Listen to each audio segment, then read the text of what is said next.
Inside Story Uganda, real source of political updates. Bwe yayogera naye ababaka beewunyiza nnyo nti lwaki delay waki waliwo okulwa era mawo n'abaako bye yannyonnyodde awo but ekifaananyi ekinene kiri nti akalulu ketugendamu akomwaka ogujja embeera eriwo biki byolaba ebiyinza okukaziyiza okubeera ak'amazima n'obwenkanya nga ssemateeka bw'ayogera.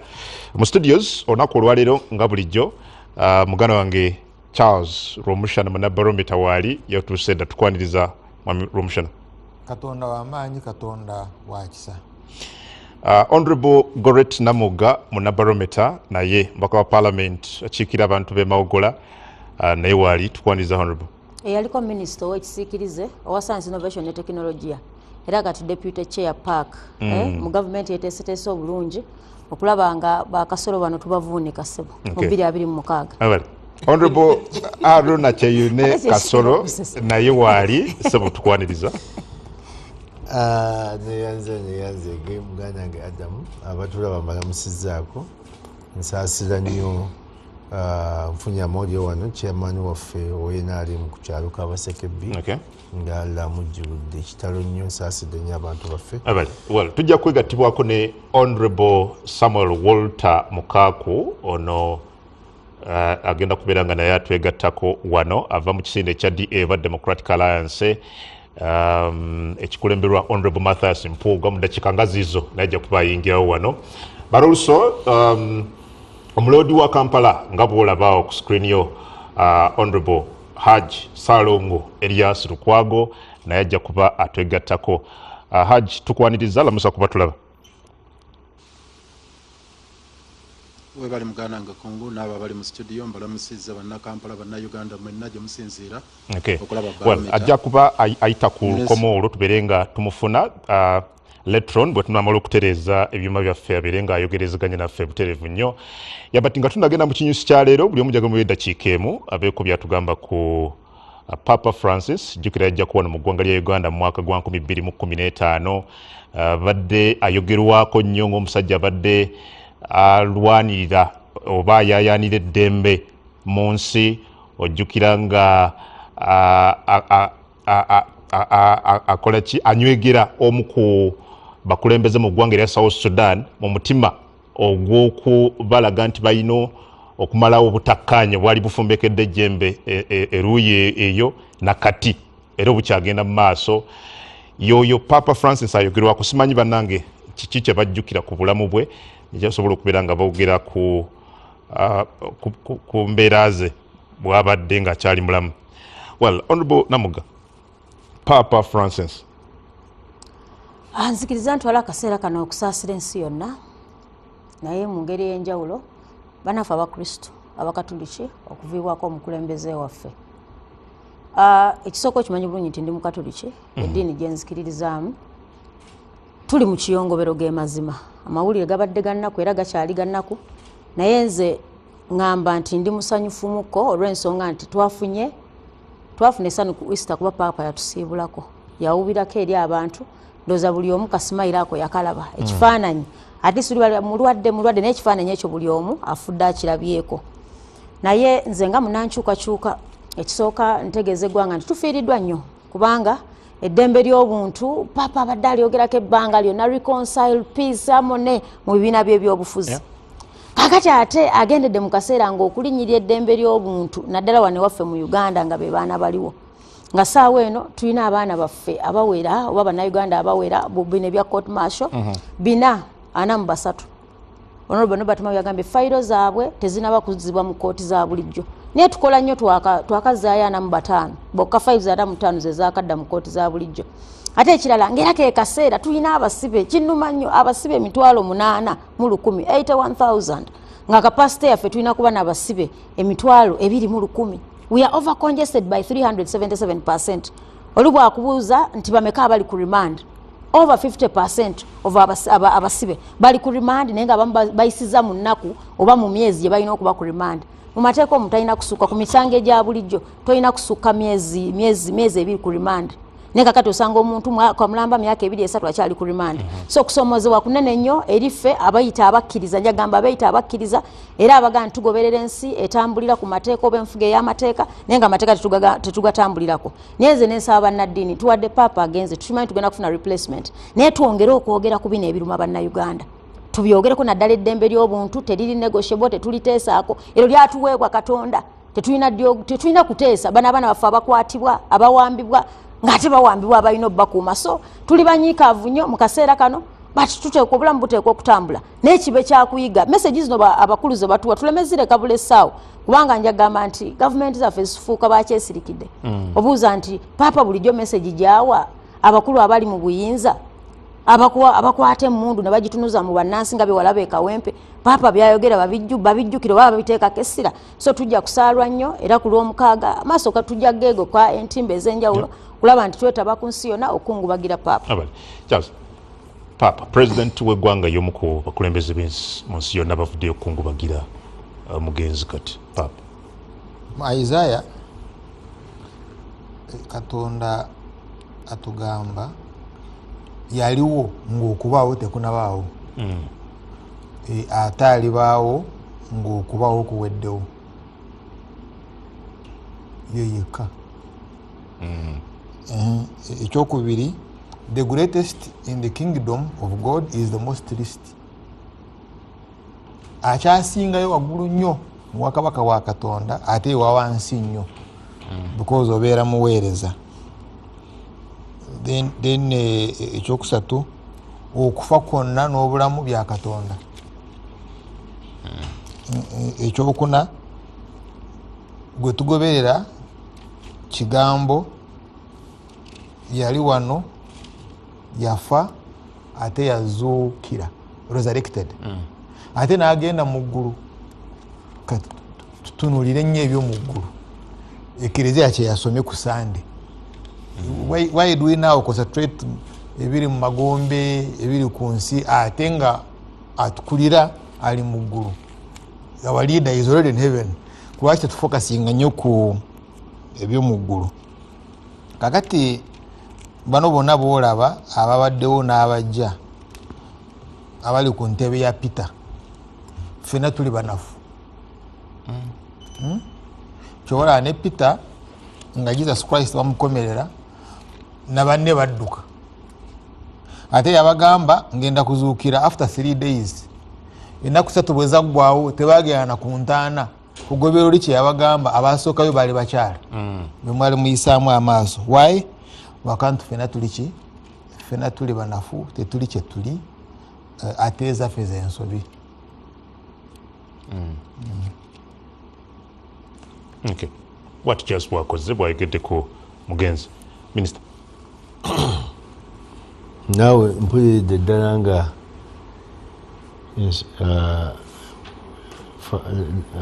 muganda wange Lwomushana ebigambo bya kooti nze naawe mpulidde ddala nga obikkuse bulungi kuba osoose n'osiriikirira era siina byensobola kukootinga kusingako ye naye njagala kwetaba ne bannange bano ne bannansi ne abantu bonna mu nsi yonna okukungubagira Papa Francis naye tujja mujjukira nnyo Yesu eddembe ly'obuntu abadde atukubiriza nnyo weewaawo bannaffe bano eddembe ly'obuntu oluusi balira bati bataddeko gaalubindi abamu nga balowooza nti bo basaanidde ate okutyoboola eri abalala naye abaddemu enkanya era eddembe ly'obuntu ffenna tujja kwongera okulyetegereza nnyo eddembe kiri abadde ayogerako tyabadde atukubirizanga tuleme kujjamu muwula gumu gwokka kubanga ffe gwe gutugasa n'ekirala ennyo abadde musajja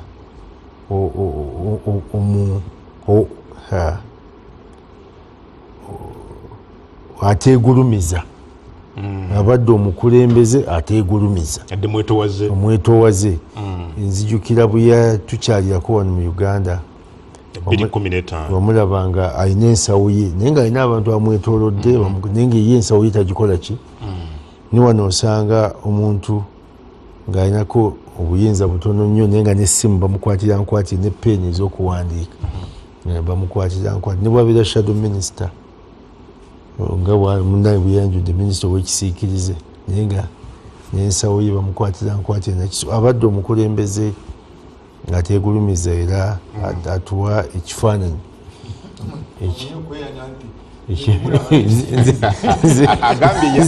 nze mukulembeze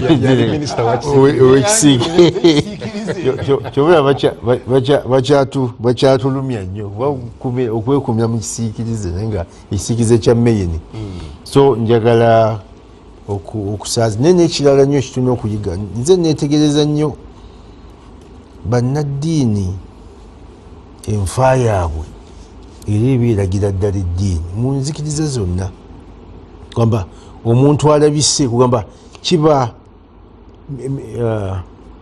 kyakwewuunya omuntu yerabise leero mu kuyimba emmisa n'awubirako enkera ne bakugamba nti akoze eki kugamba olabira ddala ebyamagero ebyawandiikibwa nga bivaayo buki nga bivaayo butereevu nga byoleka butereevu ekyo kyongera okwongera okukakasiza ddala ebyo ebyawandiikibwa mu kitabo bayibuli ekitukuvu nti ddala bituufu byannamaddala naye nga twongera okumusabira tetusobola nakugamba nti tumusabira. Well, njagala kufuna Lord Mayor w'ekibuga Kampala Hajji Erias Lukwago in a minute naye atubuulire ku mugenzi kati Paapa. Lord Mayor, tukwaniriza Paapa atenderezeddwa nnyo okubeera nti meseji ebadde ya kuwa ssuubi, bwenkanya, kwegatta. Waliwo ebyokuyiga bannaddiini baffe wano munda mu ggwanga n'abakulembeze bye bayigira ku njiri n'ebigambo by'omugenzi Papa Francis? Nzikiriza nange negatte ku bannange abali awo mu studio n'ensi yonna okungubagira Papa Francis okusaasira ddala abakristu kubanga ekikangabwa kyabadde ky'amaanyi mu Pasika ate ne tufuna enjega efaanana bwetyo. Banga myaka mitono egiyise walaba yagwawo ne wano e Uganda twaliira ku Pasika Archbishop Lwanga Kizito yafa mu nfa y'emu nga Papa Francis gye yafuddemu. So kikangabwa ky'amaanyi naye kye kiyigirwako ze ebintu byali badde bingi naye kyenja okusimbako nyesira byonna bizze byogerwa aboogera ku bwetoowaze aboogera kulwanirira emirembe okulwanirira obwenkanya okulwanirira kino nekiri naye abakulembeze ba East Africa baali badde benkanya ne bawa Papa Francis ekirabo mu tribute gye bagenda okuwa nga beeyama okulaba nti wabeerawo emirembe naye tekigenda kubeerawo. Papa ono yagenze ku likodi nga yeyeka akyakyalidde ensi 3 mu East Africa ng'ali ku bukulembeze. Yes, Papa po yajja wano naye ono yakyalira Uganda, yakyalira mu DRC, yakyalako ne South Sudan. Era oyogedde ku kalombolo oyogedde ku kintu kyeyakola, an act of humility, n'anywegera ebigere bya Salva Kiir nga kyayagala okulaga nti bannange bwe kiba kyennyinza okukola kino okulaba nti wabeerawo mirembe mu South Sudan kankole kino. Si South Sudan yokka naye region yonna eya East Africa. Naye wetwogerera olwaleero tuli ku bunkenke. South Sudan Riek Machar ali mu komera, ali mu house arrest. DRC wawulidde Tshisekedi yaweze ekibiina kya Kabila ekya People's Party for Reconstruction and Democracy ng'agamba nti bawagira M23 era bagenda mugulako treason. Mu Tanzania Tundu Lissu bamuguddeko gwa treason ne bamusiba tebannamutwalana mu kooti. Suluhu nawera n'ekibiina kye ekya Chadema tekigenda kwesimbawo. Wane Uganda Dr. Kizza Besigye amaze emyezi egisukka mu 5 kooti yamumye beiru ngega nti gwe oyinza okutaataganya obujulizi naye nga bya bufuzi. Bunkenke bwennyini bwe tuliko tewali mirembe. Opposition eri criminalized. Kakati bali badde bawe ekitiibwa Papa ne bagamba ekisinziira ku bye yakola n'okulafuba n'okulaba nti wabeerawo emirembe mu nsi n'ekintu kye yakola ekyo ekyokunywegera ebigere bya Salva Kiir kyali badde ekintu ekibabikkula emitima ne baga nti abannange katukolerere emirembe naye byampuna we tuli nti abakulembeze baffe bonna nga bw'obalaba baagala kwongera kulinyigiriza abantu mu kifo ky'okukola bye bateekeddwa okukola ebituufu. Nnyo Honorable Erias Lukwago tujja kuba tukuddira. Well, mu studios Samuel Walter Lubega naye atwegaseeko ssebo munadi tukwaniriza President Museveni bw'abadde ayogera ku Papa amwogeddeko nga eddoboozi ery'emirembe, voice for peace, social justice, compassion and humility. Beyond messages zitendereza Papa nga bwenziwulidde okwetolola ensi yonna, abakulembeze mu mawanga gano ag'enjawulo, can they walk the talk? Can they walk mu bigere n'ebigambo bya Papa byazze ayogera? Ansa nyangu nnyo ate kumpi olinga akiwadde. Ne banange bogende made siriwo nenkakasa bangi tebaawukana nnyo ku ekyo ne Lord Mayor kyava okwogera. Abakulembeze ekyo tebaagala kukiwulira.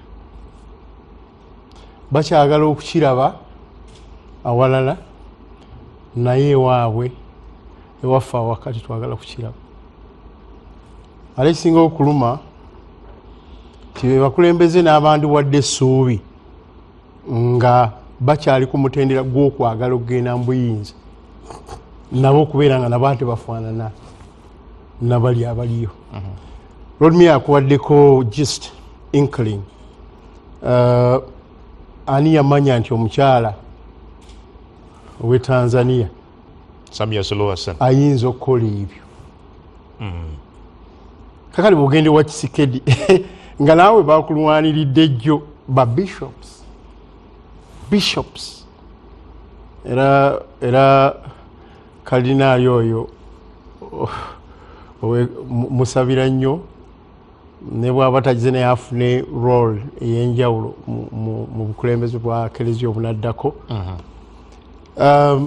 Gwe baakamala okukuyamba okujja wali nga tosobola kukunuukiriza bukulembeze neeraba byaliko.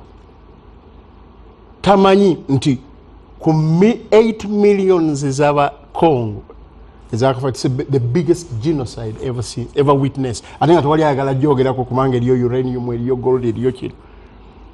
8 millions kati ayagala okugattako 24 ez'aba Congo nga bafudde mu space entono bweti. Kakati ekyo kyakulabirako abo be babadde eri nga be baagala okuyingira mu buyinza. Bw'okomawo wano ewaffe awaka same thing. Bw'ogenda mu bibiina ebyandibadde kubanga omuntu olowooza nti abali mu bibiina the Twitter democratic institutions be bandibadde balaga nti ffe bwe tunajja tuli banjawulo nga bw'olaba Basankala n'abalala. Unfortunately buli omu gyali mu kasiisira gyali behaves like a tyrant. Behaves like a tyrant. Takkiriza mulala kwogera, tayagala mulala kugira bwati. And you really wonder tutambula lugendo ki luno nga sisosodde mu kibiina gundi oba ku kibiina ki. Era bye bizibu kati betulina twogera tupointing olunwe oluusi ne mu bano ba mukulu Kasola abali mu buyinza ne tubapointing rightly so babye bakola nabe tebinyuma naye ate ogenda okusanga nga naffe abasonga olunwe mu bakasolo bw'otunula buli omu gyali ebibiina ebikulu ebibiina ebito ebibiina ebigize buli omu is a mafia cult leader, mafia cultism. So ku kibuuzo ky'ombuuzizza the answer is an overwhelming now. Abale nnyo. Well, Honorable Goreti Namuga, start us through olunaku olwaleero. Ova ku ludda oluvuganya government mu kibiina ekisinga obunene ku ludda olwo kya NUP. For some time muvuddeyo okwemulugunya okulaga nti you have quite a number of concerns ezisobola okuba hindrance ku kalulu akoogerwako mu ssemateeka ak'amazima n'obwenkanya, and that's where we are today. Bw'otunuulira ebiriwo kati, do they point to a situation wetusobola okuba n'akalulu akakkirizika kemusobola okukkiriza nti okay, alizaati bwe ziti ezivudde mu kalulu kano zeezo, oba you still believe otherwise? Ekisooka nzikiriza bannayuganda nyongere okubategeeza nti obululu okulonda tebakitunuulizanga bakulembeze bokka. It's not a matter of only leaders. Si kya bakulembeze fekka oba bakulembeze bokka. Buli munnayuganda mukubiriza mutandika okupikinga interest mu bukulembeze, mutandika okwettanira okumanya biki ebigenda mu maaso mu ggwanga lyammwe ku layini y'obukulembeze, kubanga kino kijja tuyambako engeri civic education gye yavaawo. Buli omu kati amawulire abakamabake, buli omu yamanyi jjajja kyayogera, tewakyali makubo malambulukufu oga nti omuntu ayagala okuyiga ebyobufuzi n'okubimanya wano wajja information entuufu. So mbasaba tutandike okupikinga interest mu byobufuzi, tunoonye information gye tulina ogijja okulaba nti tugoberera ate naffe tusobola okuwakana kuwa otulabye obulimba. Number 2, ogenze n'ombuuza nti mweteeseteese mutya, gw'obiraba otya, muwakanya ki? Ekisooka nsaba okutegeeza eggwanga nti fenga ab'oludda oluwabula gavumenti tukkiriza nti okulonda weekuli, naye okulonda tekukyali kulonda. Okulonda lwafuuka lutalo kaweerege wakati w'ekibiina ekiri mu buyinza n'ebibiina ebirala ebikivuganya. Nti ekibiina ky'NRM kati buli wekigenda mu kalulu, bino ebyoga multi-party politics ebyo tuwogerako byogere. Yensonga lwaki olaba nti tugenda mu kalulu n'olaba gavumenti eri mu buyinza ng'ejjayo amaanyi gonna gonna okosa state machinery n'eziteeka mu kalulu. Naye njagala tutandika okufuna ekifaananyi ekigazi about leadership. Kubanze basically bw'ongamba 226 omuntu wa bulijjo njagala mumutunuuliza nti 226 ffe nga tonnatubuuza ebibiina by'obufuzi kiki tutunulira kye twalagadde tukyuse ye munnayuganda 226 agirabamu ki? Kiki oyagala kikyuke mu 226 ffe nga abali mu bukulembeze tetunnakiraba? Number 1, nsaba okutegeeza buli atulaba n'ekibiina ekiri mu buyinza nti twagala bye tubadde tulabako mu by-election zonna okuleeta amagye mu bululu, okukozesa forces ez'amaanyi, mujjeeyo jjaati, mujjeeyo ab'amagye, poliisi newe bateremereddwa, ne mujjaayo buli force yonna ogireeta mu bantu. Si kya bwenkanya era si kugoberera mateeka. Naye nze obumenyi bw'amateeka mu kalulu mwana tusibwewuunya nnyo, kubanga mu bukulembeze bwaffe enfuga ey'amateeka n'okugoberera amateeka mu byonna bye tukola kugenze kusebengerera. Naye njagala okubuuza, buli otugamba nti tuli mu nfuga ey'ebibiina ebyenjawulo, do we appreciate what multi-party politics is? Nga tuyingira bano bali mu NUP, bano bali mu FDC, bano bali mu DP, kyekitugatta ng'abakulembeze. Nze ndowooza tulina okutandika, first of all, ekibiina ekiri mu buyinza kirina olubimbi olusooka number 1 nti tulemereddwa emyaka 5 egiyise okutunulira amendments ezaali zeetaagisa mu byokulonda. Nzikiriza era nzikanya nti wali baddewo bye tukyusaamu. Naye nze ekisinga okunnenyamiza kuba kati nga bw'olaba nti tubadde n'emisango egyola petitions, electoral petitions. Dr. Kizza Besigye yayina, Amama Mbabazi yayina, gwaliyo ogwa between Honorable Kyagulanyi and Electoral Commission ne Mukulu Museveni, egyo gyonna gibaddeyo. Naye tukyalina ekizibu nti ekibiina ekiri mu buyinza ate nga kyekirina okutekesa mu nkola tekiwadde budde byakulonda kubisobozesa kuba nti tusobola obitambuza nga bwe birina okutambula. So ekyo kiri eri bannaffe kyensuubira nti kati kirireeti bayinza obutabaako kye bayamba nnyo.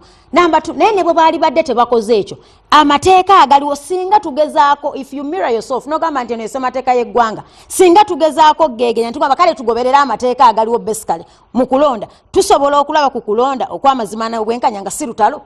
Nyinza okubuuza yina atulaba nti teeka ki erigamba poliisi, erigamba amagye nti mukuba abantu n'okubatirimbulambululu okolera mu mateeka ki? Teeka ki erigamba nti opposition bw'agenda ku radio gigaana omukyaza era giggale? Teeka ki eriryawo? Tukkiriza nti yes, freedom of expression weeri, naffe tulina okuba very mindful ku mawulire ge tuwa abantu kituufu, ne tulina ebitongole ebifuga empewo UCC weeri.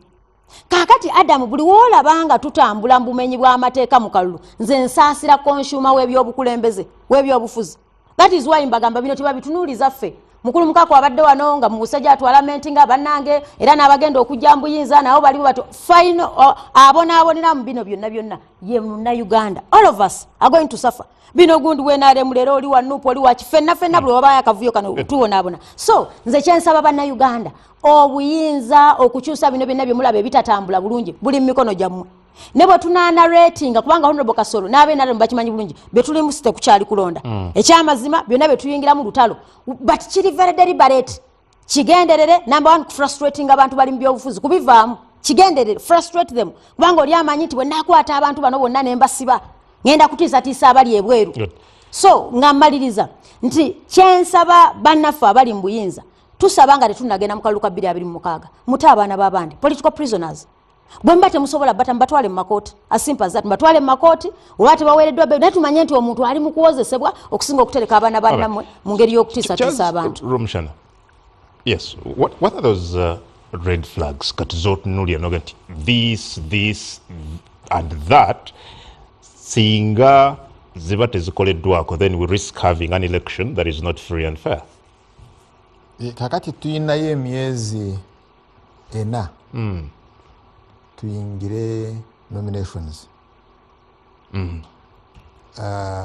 Actually oyina emyezi around 2-3 obe n'olukiiko lunene gathering crowd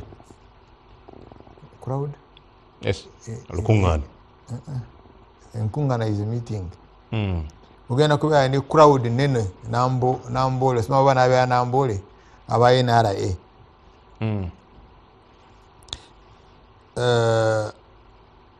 But woba otunula ebyo byonna software ya security eriwa. Bwanga obadde wano nolaba ngira abantu kye bakuba amasasi nolaba weevuzi z'obubbi nolaba ebijambiya byaliwo mbulubuli waliwo weevuzi eza insecurity ezaali ez'amaanyi ennyo emyaka 5 emabega. Mpozi woogamba kakati NRA yabiwangula either emanyi switch weeri yagira okuyenga neteekako sortepu o yabisuppressinga completely yabiwangula.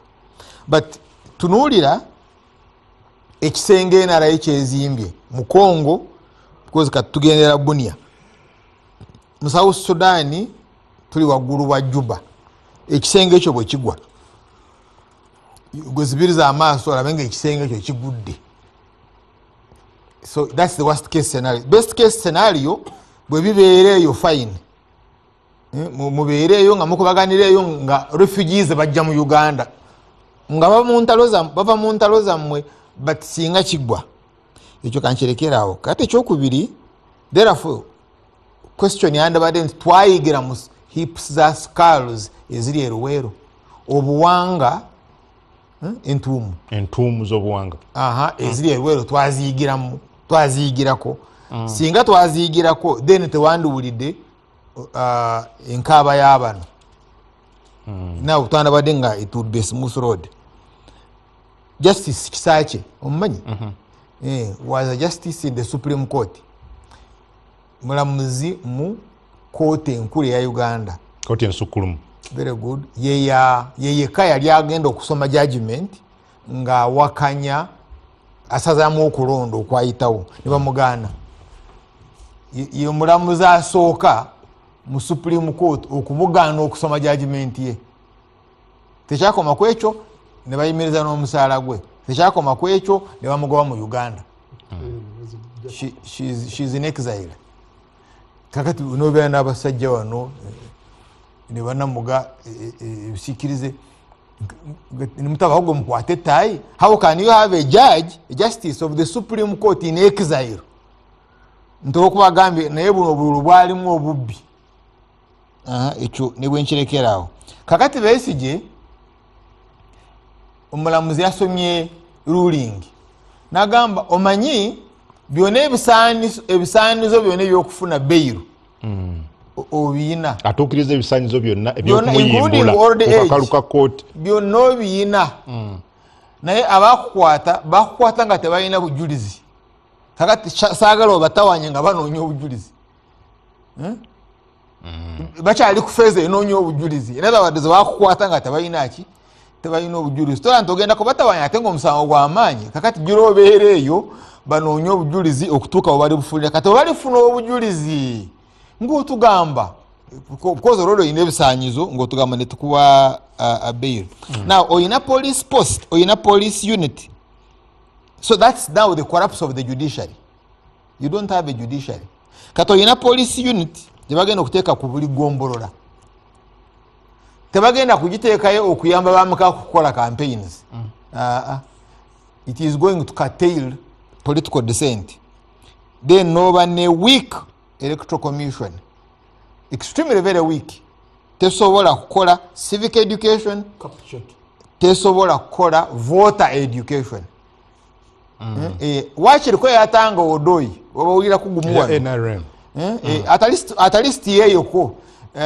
bajja kuteekawo ekifaananyi but eyabyabakama it is eri too weak kukola voter education na civic education kyagenda okukola maybe okuteekawo obulamu ku radio and then lastly is the weak media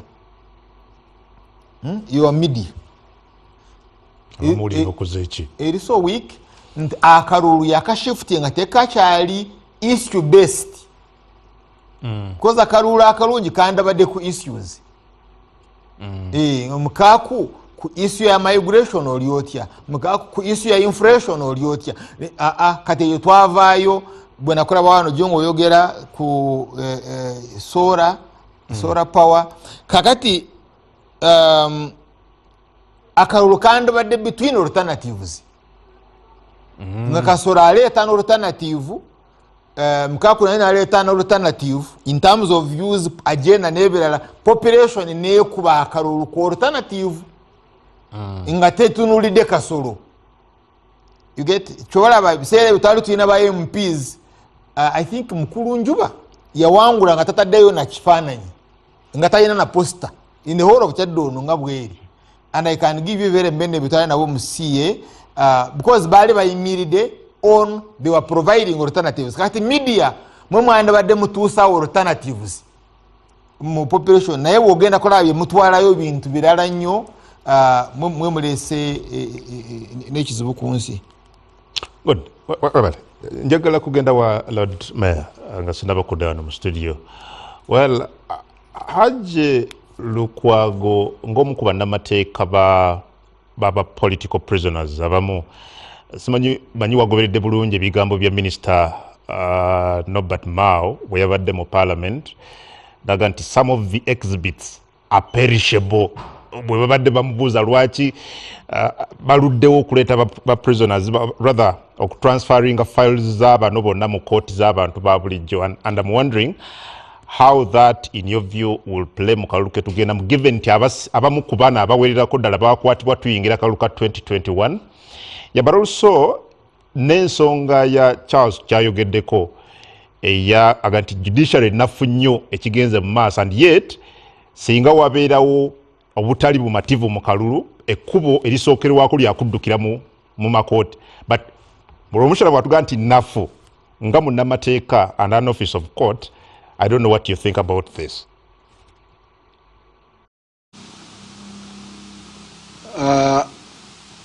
Eyo gyontandikizza ndowooza ye wali sembye nga sintunayogera na ku litigation mu court tusookera ku liifali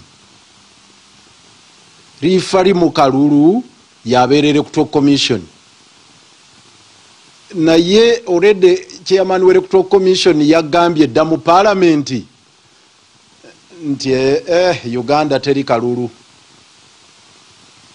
ekyo yakyogedde ddi ddayo olaba ebigambo bye yagambye nti asaba parliament eyise etteeka likifuula ekyabuwaze munnayuganda okulonda eyo statement yabadde nnene nnyo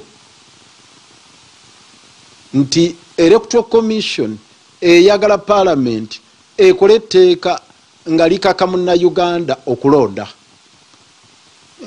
kitegeeza kwameninga semateeka kubanga mu article y'etaano mu omwenda bagamba okulonda ddembe lyange okulonda oba obutalonda naye ng'akisaba justice owa constitutional court akimanyi nti wabulayo emyezi ng'ena tugende mu nomination agamba nti ayagala amendment ya constitution wabeerewo okulonda nga kukakiddwa bukakibwa ekyo tekikulaga kati abagake tulimu era kyekyongera okulaga nti bannayuganda tebakyalina ssuubi mu kalulu kubanga yavudde kawempe nga agamba nti turn up yabadde ya 14%. Lwaki yabadde ya 14%? byebyo ebyajja ati nga wewabirabye byebintu nga wewalabye ebyokukyusakyusa results nambi wafunye 3 ne bateekako 0 endala ne bibeera 3 oba bwe bityo.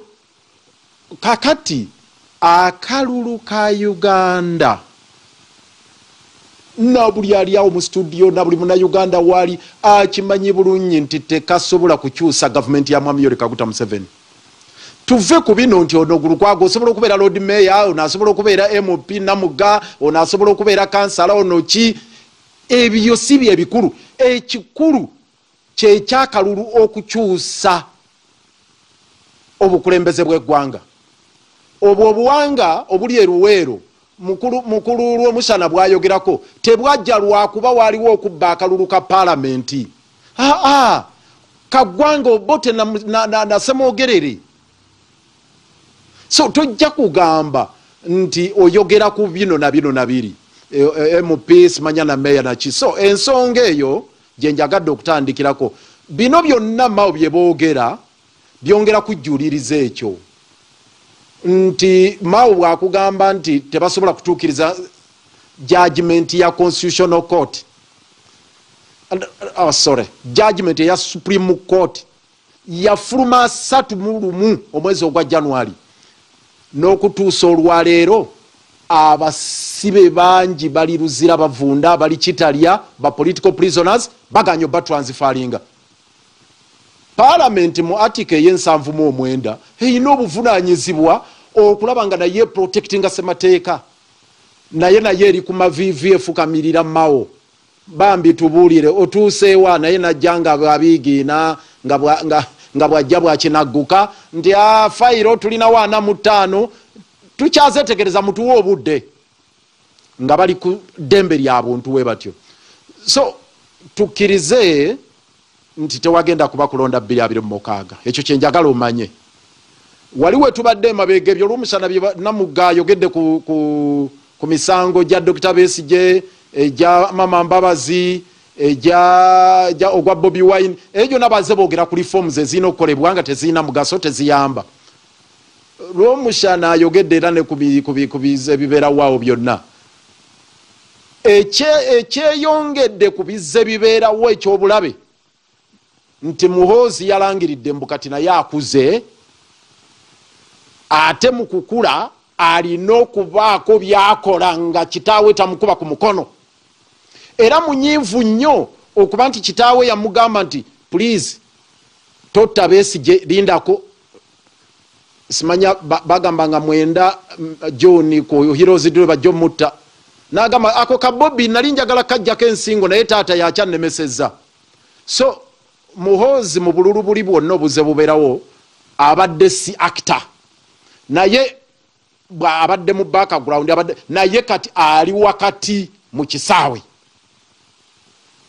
Enkwata gyabikutemu ekulagira ddala nti kakati luno lutalo lwennyini buli tubadde mu butalotalo ne kitaawe kati tugenda mu lutalo sematalo.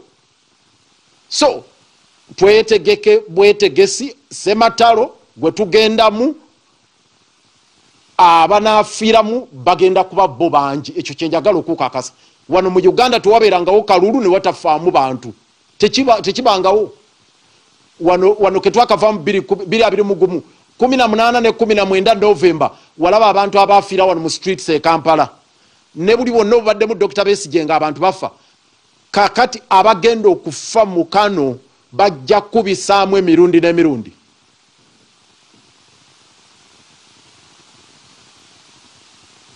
Government, for example, waliwo n'abakibateekako nti internally mulimu kwerumaaluma na kweyuzayuza as actors ku ludda oluvuganya government.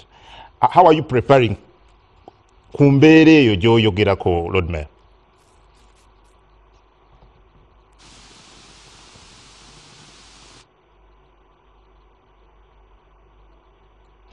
Well, Lord Mayor, mbuuza nti mwe embeera eno gy'oyogerako mugyetegekedde mutya ng'abali ku ludda oluvuganya government? Waliwo abakibateekako nti at the moment bw'otunulira almost ku bibiina by'obufuzi byonna ebikulembedde byetemyemu ebiwayi 2-3 almost byonna, all leading political opposition political parties mu ggwanga.